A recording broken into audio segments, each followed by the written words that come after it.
한국이 살 길은 러시아와도 군사동맹을 맺어야 중국, 일본 견제할 수 있다. 속히 추진해야 한다. 러시아야 동북아에서 의리 짱인 나라는 한국뿐이다. 한국은 약속한 건 지킨다. 무기 및 기초과학 한국에 이양해서 기술 선진국되고 러시아는 돈 좀 벌어라 배신 않는다. 한국과 러시아의 동맹 관계가 더욱 발전하여 지속되면 좋겠습니다. 네티즌들이 왜 그렇게 반응하고 댓글을 달았을까요? 이유를 한번 봅시다. 한국과 러시아의 동맹 소식에 동북아가 술렁이고 있습니다. 세계 최강의 첨단 무기를 보유한 두 나라가 협력할 경우 막대한 시너지가 발생할 수 있기 때문인데요. 이를 방증하듯 러시아는 최근 한국이 어려움에 부닥치자 발벗고 나서서 한국을 도왔습니다.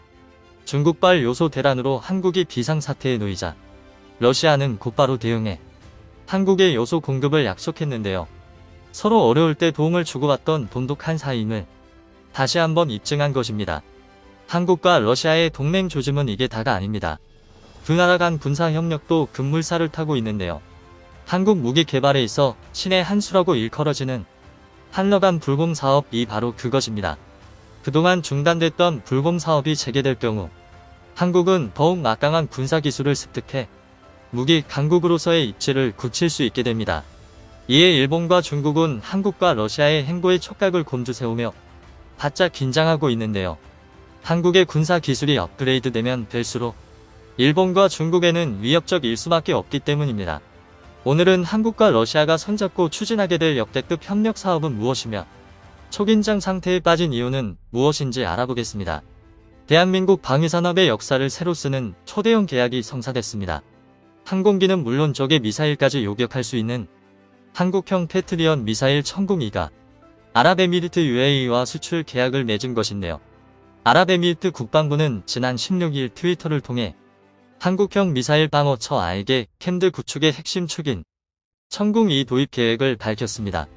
계약 규모가 자그마치 35억 달러 한화 약 4조 1352억 원에 이르는데요. 협상이 순조롭게 진행돼 최종 합의에 가까워졌다고 UAE 국방부는 전했습니다. 천궁은 탄도미사일 요격 기능까지 갖춘 최첨단 방공유도 무기체계입니다. 전 세계적으로도 미국과 이스라엘을 비롯한 소수 국가만 개발에 성공했는데요. 이런 상황에서 한국이 UAE에 천궁을 대규모로 수출하게 된다는 것은 한국의 첨단 무기체계 기술력이 해외에서 인정받았다는 의미입니다. 게다가 천궁2는 우리 기술로 만들었다는 점에서 더 큰 의미를 갖는데요. 원래 천궁은 러시아가 한국에서 빌린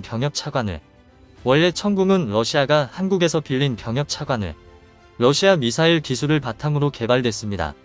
그러다가 한국국방과학연구소와 정부 주도하에 우리 기술로 개발에 착수해 2011년 연구 개발을 완료했고 현재 우리 군이 다수 운영 중입니다. 시작은 러시아의 기술이었지만 결국 우리만의 기술로 발전시켜 수출까지 성공한 것이죠. 이처럼 천궁 두 척 수출이라는 기분 좋은 소식이 전해지면서 한국과 러시아 간 불곰 사업이 또다시 회자하고 있는데요.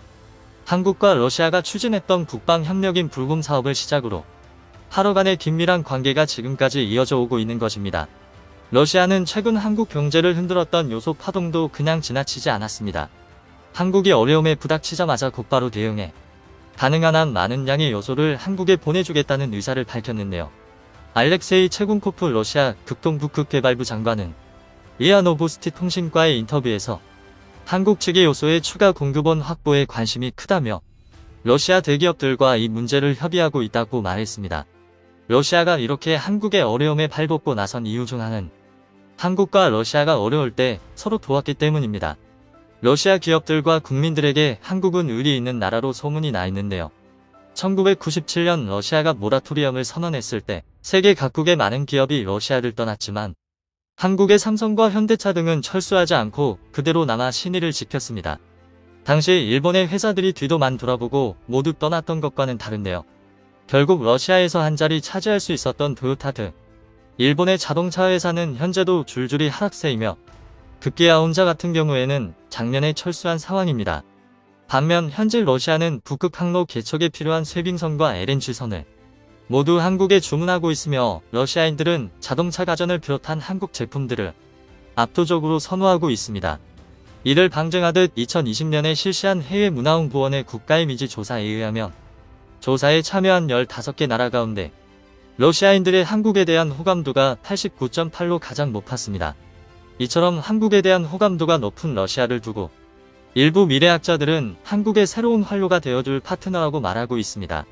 그 이유는 한국은 아직 러시아에서 얻을 수 있는 자원 및 기술이 필요하며 러시아 역시 미국과 유럽의 제재와 각종 경제협력이 지지부진한 상태에서 도움을 줄 수 있는 파트너가 필요하기 때문인데요. 일단 러시아는 한국의 입장에서 큰 매력을 가진 나라입니다. 그 영토의 크기가 한반도의 77배로 세계에서 가장 큰 나라인데요. 영토의 대부분이 중위도 또는 고위도의 한랭한 지역이라는 약점이 있지만 아직도 다 개발되지 못한 광대한 지역을 가진 나라입니다. 특히 러시아 동아시아 지역은 지하자원과 수산물 등 풍부한 자원을 보유하고 있습니다.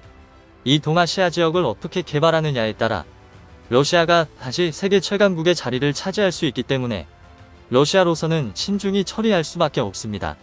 하지만 러시아의 수건사업인 동아시아 지역 개발은 자본과 기술 노동력 부족으로 난항을 겪고 있습니다. 이에 러시아는 자신들을 도와 극동 개발을 추진하여 경제적 파트너를 구해야 하는데요. 그런 경제 파트너가 될 수 있는 나라는 러시아 주변국인 한국, 일본, 중국이 거론되고 있습니다. 그런데 중국은 청나라 때부터 러시아와 국경 분쟁이 잦았고 현재 겉으로는 미국의 패권에 맞서 협력관계에 있는 것처럼 보이지만 군사 기밀 해킹과 중국인 대량 이주 문제 등으로 러시아가 가장 경계하는 나라입니다. 일본 역시 러일 전쟁과 쿠릴 열도 분쟁 등으로 러시아가 가장 큰 반감을 가진 나라입니다. 따라서 러시아가 극동 개발의 파트너로 흔쾌하게 선택할 수 있는 나라는 한국은 러시아가 원하는 자본과 기술을 가지고 있을 뿐만 아니라 우호적 관계를 이어오고 있습니다.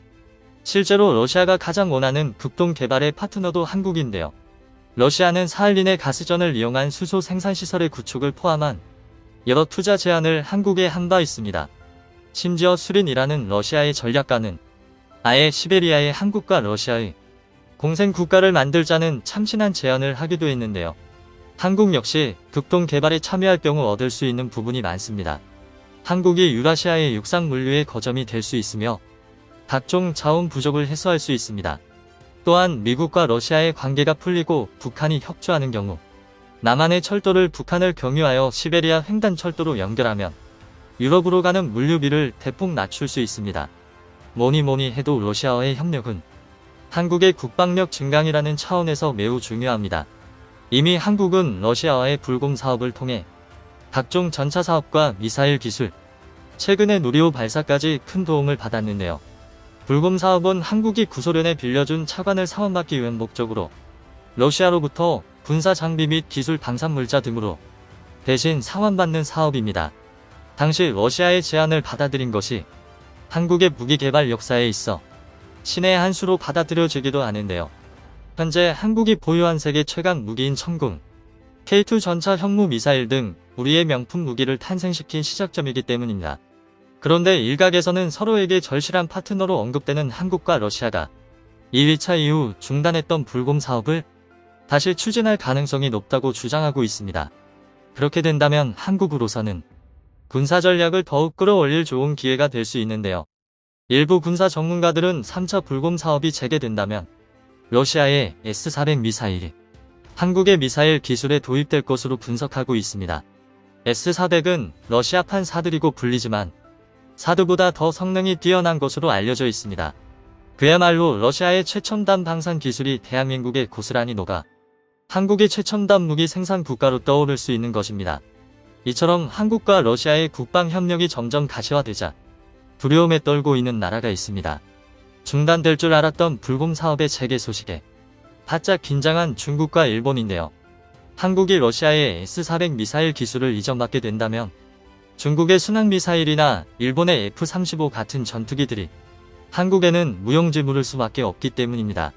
어쩌면 중국과 일본은 지금 한러 동맹의 촉각을 곤두세우며 회방 작전을 준비하고 있을지도 모를 일인데요.